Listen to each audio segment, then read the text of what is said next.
Hello there, and a very warm welcome to the Overseas Guide Company's YouTube presentation. Well, this week I'm going to not concentrate so much on the larger issues. I'm going to assume that you have found, or at least got on the road to thinking where you're going to go abroad, and have dealt with some of the larger issues. This week is a little bit about furniture and what it's best to take with you or not. Now, firstly, when you move abroad, it may depends on where you're going, of course. Some countries such as Canada and the US, for example, are busy port destinations, and there are plenty of options to choose from in regard to shipping items there.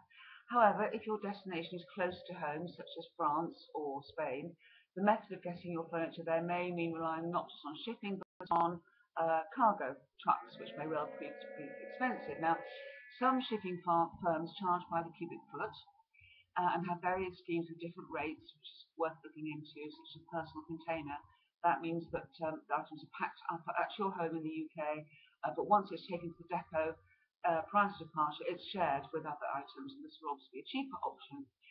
It may be a good idea, actually, to use your move as a really good decluttering exercise. It's always good to get rid of things, and to take advantage of this to get rid of the old and unwanted items that you have and start afresh. Now, looking into shipping costs, you should do that really at least 3 months ahead of when you plan to leave. Choose a company which is a member of the Association of Removers, which is called BAR, B-A-R, and one which has experience of moving overseas. Now, most professional removal companies will come to your home and estimate the cost of the load. It's always wise to get 2 or 3 quotes for this. If you do choose to start afresh and buy your furniture when you get to your destination, so plenty of large home stores in major cities in most countries having a wide range of furniture these days, as well, of course, as online.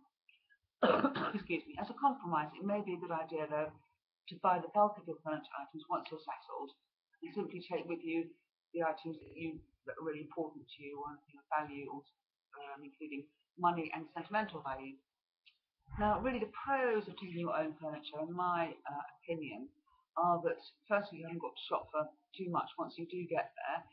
Secondly, you'll start off with familiar possessions, which might be important to give you comfort at the beginning of when you are going to a new country. You won't have to spend time sorting out stuff so much before you go either. However, the cons really of taking your own furniture are that if you have a large number of items, the cost of shipping, as I say, might be prohibitive. And although obviously you'll have insurance, you're going to probably have some breakages, which is not nice to have to deal with. You may well find the furniture which fits well in the UK also doesn't fit quite so well in your new home. You have to think about that. I think in general, it's going to be the best thing is to think of it as a happy compromise, taking into account the costs of your moving, costs of moving whatever you do have to move, but also giving some credence to your own well-being. In other words, it is quite nice at the beginning to be surrounded by objects that are familiar to you, treasured items, etc. That will give you the confidence and security to concentrate on starting a new life overseas.